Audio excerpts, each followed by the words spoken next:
Give me a hell yeah.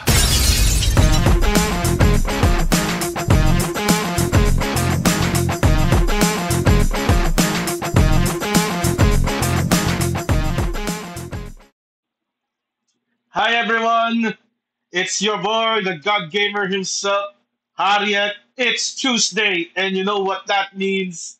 It's now time for our Asian Gold Review. Dito sa Taboo Tuesdays only on Viva Max. And today, we are going to review Sex and the Emperor. Nako po, hindi nung pagkakasabi ko sa salita na yun. Baka ma-demonetize tayo. YouTube, ayoko ma-demonetize, okay? Okay. So, itong pelikula na to is part of the Asian mature movies na nilalabas ni Viva Max every month. Every month eh.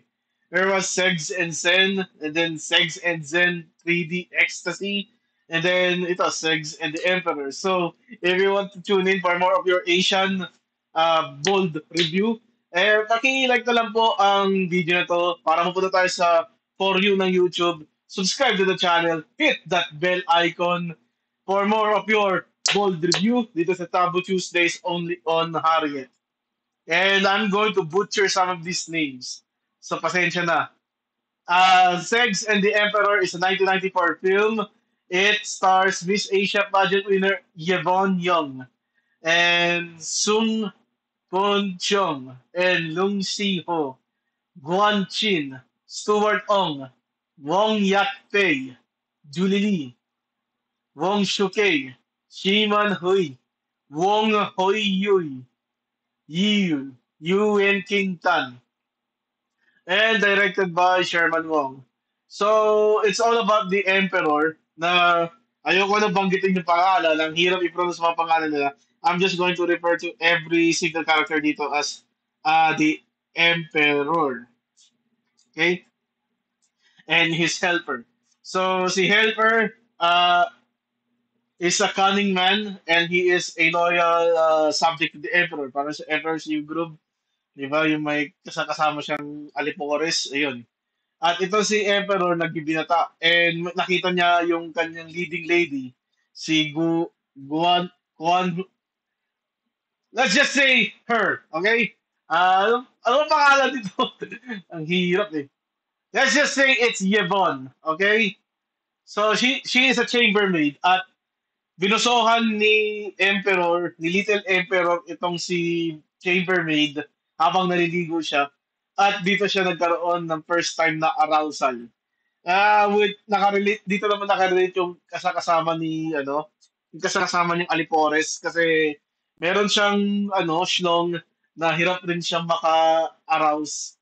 And na-meet niya yung future na papapangasawa niya nung hinawakan niya yung dibdib niya at doon siya tinigasan. So ito rin nangyari kay Emperor at sinisigaw niya yung pangalan niya. It was the love at first sight kasi namboso siya.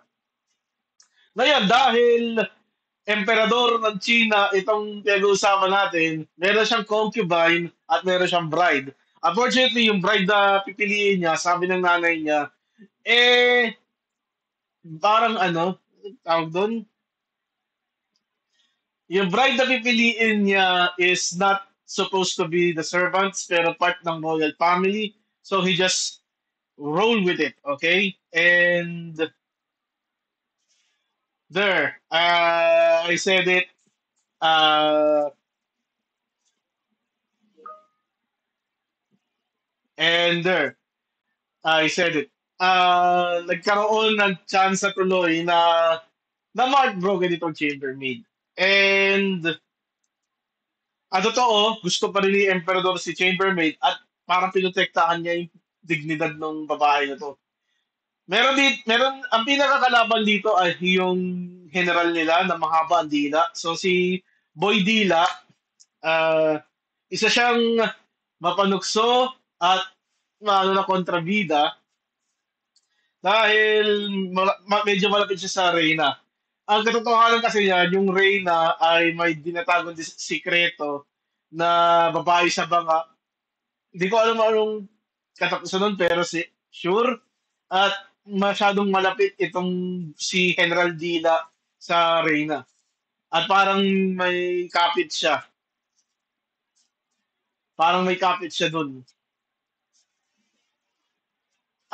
Sa pagdating ng panahon, itong si Boy Dila, sinamantala niya tong chambermaid na kinaibigan nung emperador. At nalaman ito ng emperador sa kanyang pinaka-loyal na may tungkulin at plano niyang parusahan yung si Boy Dila. Kaso, yun nga, malakas ang kapit ni Boy Dila sa Reyna, nagawa niyang palayasin yung babae sa palasyo at dinala sa isang malayong lupain. Si Emperador, dahil sa kagawa ni Boy Dila, na-depress at nagtitake siya ng mga gamot na pampa-arouse at doon ah, naging agresibo siya sa kanyang mga concubine, sa kanyang mga kabit. Meron siya emperador tapos meron siya mga kabit.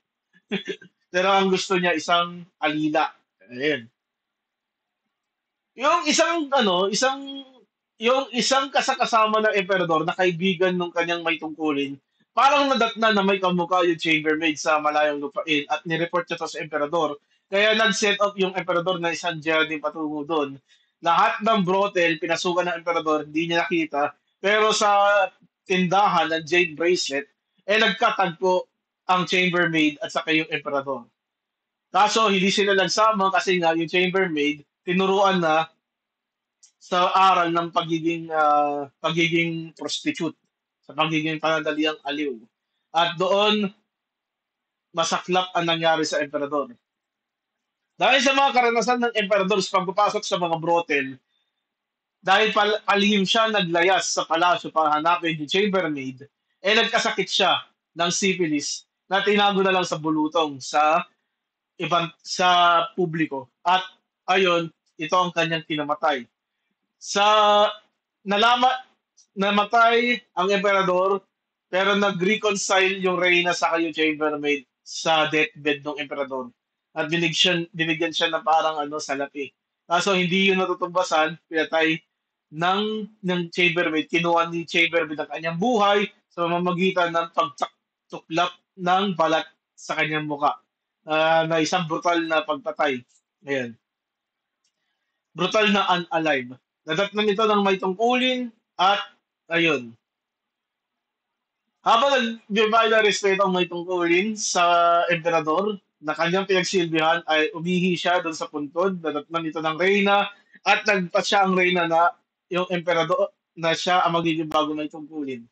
At habang doon nalaman at habang doon pala gumanti siya kay Boy Dila at si Boy Dila ay pinatay nung may tungkulin bilang huling utos ng emperador. Si Boy Dila namatay sa pamamagitan ng paghatak sa kanyang katawan sa iba't ibang direksyon. So parang tinali yung braso, leeg, paa, kaliwat kanang binti, kaliwat kanang baraso at sa leeg, as hinatak ng kabayo at nag-split yung katawan niya.